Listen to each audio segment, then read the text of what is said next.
Johannesburg Emergency Services this morning set to resume the search for two people who were swept away in the South of Johannesburg.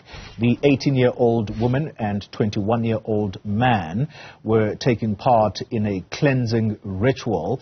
This was at the Klip River in Olifantsvlei on Saturday evening. Newzroom Afrika's Ziniko Mhlaba is part of this story now, and he joins us live from the scene. Ziniko, good morning to you.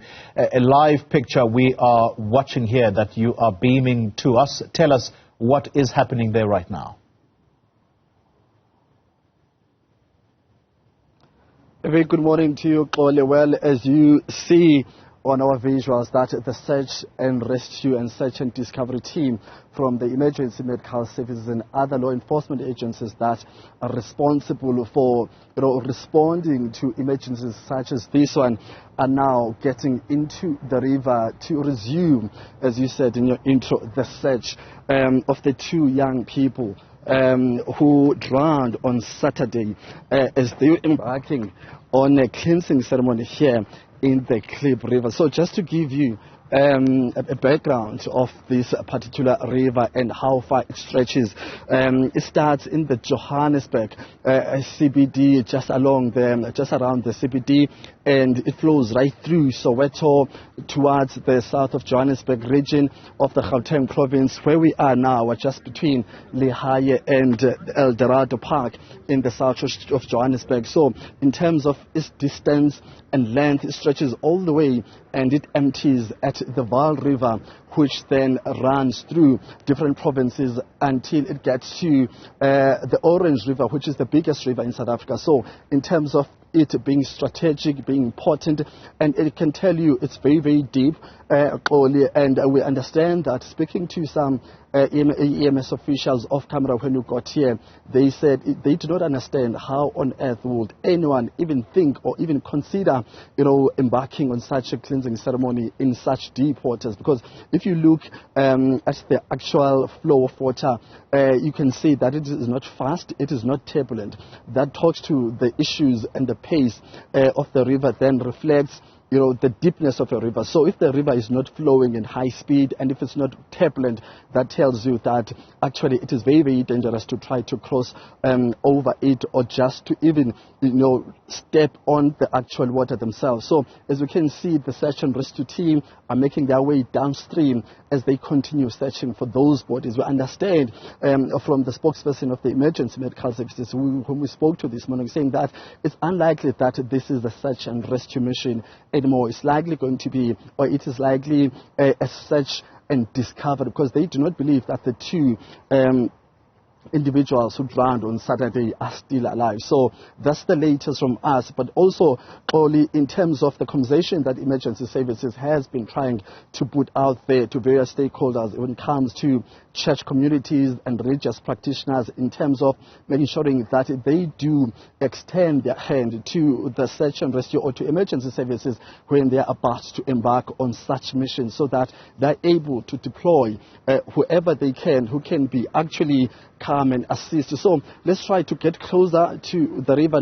We're actually trying to move along the river banks to see where the two allegedly, were standing before they drowned. So we apologize for the instability of our visuals. We're trying to get closer to where we are. So this is the center where they usually arrive at. As you can see, there's some candles there. There's some cotton wounds, which you will think that they are used for them as they're practicing their rituals. Let's get closer to this particular angle so that you can see there's an empty box of mattresses here, and on the other side there's burned candles. So you can see that this is a busy scene in terms of coming to this particular river, especially when you're going to. So it seems as if, from what we see right now, it seems as if this is a station where everyone comes in, they do whatever they need to do, and they easily walk into that river. So it's a very active scene looking at what's happening here. And actually, the member of the EMS we spoke to off camera was telling us that the two gentlemen, they were the two ladies, the two gentlemen and a lady who were on this particular position or this particular site on Saturday. They started here, they embarked on their cleansing ceremony in terms of practices and rituals, burning whatever they needed to burn, and then they do not understand how the two ended up inside the river. And the actual river itself, we're told from the drowning point, which is where we are, it didn't even take about 200 meters before the gentleman, disappeared in deep waters. And when they tried to locate the woman who was actually here, they could not even identify where she actually drowned. So that reflects the level of the deepness of this water, because you'll imagine that if the waters were not that deep, you will be able to see a hand flowing up or someone who's calling for help over for about 500 meters. But if it didn't if it didn't take about 200 meters from where they drowned and before they disappeared into the deep waters, that talks to the issue of how dangerous this stream is. Yeah. Also, remember, it's going to be a very difficult task even for the emergency services to embark on this particular rescue mission or the discovery mission because of the rain that we experienced in Johannesburg overnight. And remember, they also depend on the weather, which determines and signals to them whether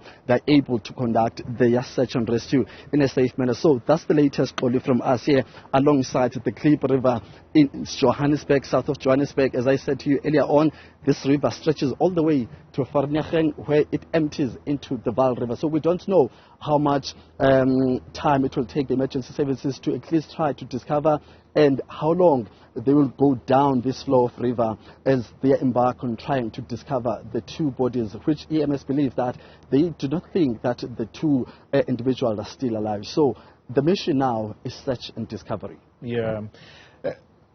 Very briefly, if you can, Ziniko, the families of the missing people, the 18-year-old woman and 21-year-old man, they have questions for the Sangoma, whom we understand was part of this ritual.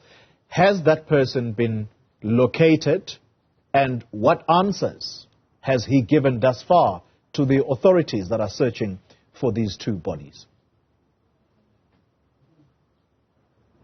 Well, Xoli, we do not have specific details in terms of the law enforcement agencies' operations and their steps towards the gentleman who was actually presiding over this particular ritual. But you also understand that rituals such as this one are voluntary, whether it's based on faith-based organization from a church perspective or from a traditional healer's perspective. It's individuals who volunteer their services, and actually it is also their responsibility to ensure that the person who's presiding over their task or their ritual or custom is able to do that in a safe manner. But we will be following up with SAPS in terms of trying to get all those answers from you. But I can also tell you that remember that just last week, there was a gentleman who drowned in the Klip River in Soweto, just not far from Klip Town, the area which is not far from Soweto as well. His body was discovered. So in 2 weeks, we're talking about 3 people who allegedly drowned, and maybe by the end of this search and rescue, we'll be talking about 3 individuals who have lost their lives during this season. We're not even deep into December. We have not experienced heavy rains as much as we anticipate, according to the advisory from the South African Weather Service. So we'll see how many lives can be saved in terms of preventing and creating awareness to different communities so that they are aware about the dangers of living along these riverbanks, but also embarking on different practices for whatever reasons, and actually dangerous waters such as this particular cliff where we are right now this morning. All right, Ziniko Mhlaba, thank you very much talking to us there alongside that river stream. Very dangerous situation, so be warned, members of the public, when taking part in such rituals, to be always cautious at all times.